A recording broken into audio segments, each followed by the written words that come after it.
Olá, meu nome é Ednan e eu sou um acadêmico do curso de História da Univale. Hoje vamos falar sobre a construção da nova capital brasileira, a cidade de Brasília. Brasília é hoje a sede do Distrito Federal e uma das cidades mais populosas e importantes do Brasil. Sua criação e fundação é recente, porém, a ideia de construção é antiga. O sonho de Brasília é antigo. Desde a época do Império já se discutia sobre tal assunto. Foi José Bonifácio, o patriarca da independência, quem sugeriu o nome da nova capital já em 1823. A primeira Constituição Republicana, de 1891, já previa a mudança da capital para a região central do Brasil. Em 1892, o belga Louis Crous assinalou um território no Planalto Central, entre as nascentes do rio, que seria ideal para a construção do novo centro político. Porém, embora muitos tenham pensado em construí-la, foi Juscelino Kubitschek quem realmente idealizou a criação da nova capital. JK foi um presidente brasileiro que focou seu governo na questão da industrialização, urbanização e modernização do país. E entre suas propostas do famoso plano de metas se encontrava sua meta síntese, a construção de Brasília. Muitas pessoas eram contrárias à criação da nova capital. Os moradores do Rio de Janeiro, sede do governo até então, e moradores de outros estados brasileiros discordavam da ideia de Brasília, pois dessa forma estariam longe do centro político brasileiro, e assim suas regiões perderiam importância e entrariam em um pleno retrocesso. Os membros da oposição do governo, como os membros da UDN, também discordavam da ideia da nova capital, pois a mesma envolveria muito dinheiro, e em um país com sérios problemas de inflação que aumentavam constantemente, isso com certeza acarretaria num aumento ainda maior da dívida pública e da inflação. Além disso, segundo seus pensamentos, JK nunca iria conseguir acabar a construção da cidade em 5 anos. Sendo assim, votaram a favor da construção, para ver o governo se autodestruir. A UDN, porém, calculou mal. Juscelino materializou Brasília em 3 anos, entregou o projeto arquitetônico a Oscar Niemeyer e o planejamento urbanístico a Lúcio Costa. Além disso, criou as condições ideais para viabilizar a construção, principalmente por meio de suas artimanhas de administrações paralelas, onde criou a Companhia Urbanizadora da Nova Capital do Brasil, Nova Cap. Dessa forma, conseguiu aprovar uma lei especial no Congresso que lhe permitiu construir sem entraves jurídicos a nova capital, e não perguntou pelos custos. E à medida que o ritmo se acelerava, Brasília ficava pronta. A mudança tornava-se real e o dia da inauguração se aproximava. A oposição apelou. A cidade era longe, a terra era hostil, o terreno poroso, o lago artificial jamais se encheria e os telefones nunca tocariam.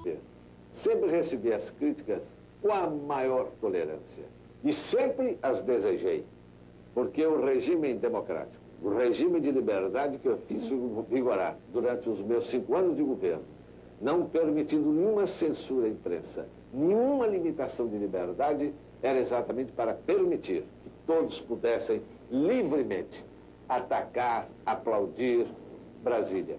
E realmente foi uma luta homérica no país naquela época. Havia aqueles que defendiam Brasília e os que eram contra. E essa luta se refletiu dentro do Congresso, que havia a bancada que era contra e depois a que era a favor, que foi engrossando.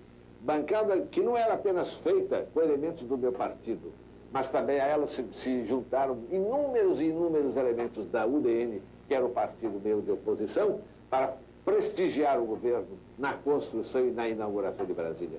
A cidade surgiu num piscar de olhos, tinha uma beleza estranha e não se assemelhava a nada já visto pelos brasileiros. A planta de Brasília, idealizada por Oscar Niemeyer e Lúcio Costa, é um tanto quanto inusitada e interessante. A cidade está dividida em 2 eixos que se cruzam em um ângulo reto, o eixo monumental e o eixo rodoviário, e separam a área residencial e os seus equipamentos complementares do espaço urbano ocupado pelos edifícios do governo. Há uma grande discussão em torno do que inspirou esse desenho arquitetônico da capital. Muitos falam em um avião, borboleta e até mesmo uma libélula. O projeto urbanístico era mesmo ousado e futurista. Vários motivos geopolíticos se encontravam por trás da mudança da capital e da construção de Brasília. Entre os principais se destaca o fato de que a nova capital, estando no centro do país, não estaria tão vulnerável em caso de guerra. Além disso, deslocando a capital para o interior do país, a pressão popular sobre o governo diminuiria. já que essa região era até então muito pouco povoada. E uma terceira e talvez principal motivo da criação de Brasília era que sua construção faria com que as pessoas começassem a povoar essa região do país, formando uma espécie de marcha para o oeste. E realmente, sua construção impulsionou a vinda de pessoas para a região central do país. Além de pessoas, a vinda de Brasília levou o desenvolvimento que estava até então diretamente ligado à região urbana litorânea para o interior brasileiro. Milhares de operários vindos sobretudo do Nordeste, de Goiás e do Norte de Minas Gerais, os famosos candangos, foram quem construíram a nova capital. Grande parte desses trabalhadores que chegaram à cidade na década de 50 não possuíam sequer documentos ou carteira de trabalho e não tinham qualquer experiência que não fosse na agricultura de subsistência. Os candangos viviam em alojamentos muito ruins e chegavam a trabalhar 14, 15 e até 16 horas por dia, em condições precárias de trabalho onde ocorriam muitos acidentes de trabalho por falta de segurança, o que também ocasionou muitas mortes de trabalhadores. Para homenageá-los, foi construída em frente ao Palácio do Planalto a escultura dos guerreiros, posteriormente apelidada de Os Dois Candangos. Porém, esses trabalhadores só moraram em Brasília quando aquilo era um canteiro de obras. Após a obra estar concluída, foram devolvidos às suas terras natais, ou se instalaram em acampamentos semelhantes a favelas, na periferia de Brasília. Foram esses acampamentos que deram origem às cidades satélites, como as conhecemos hoje, as quais só fizeram crescer. Nos 10 primeiros anos que se seguiram à fundação, cerca de 100 mil migrantes se tornaram favelados na nova capital. Enquanto isso, na nova cidade se concentrava toda a trupe que constituía o governo brasileiro. A inauguração de Brasília, em 21 de abril de 1960, é considerada um marco na história brasileira, tão importante quanto a independência de 1822 ou a proclamação da República, de 1889.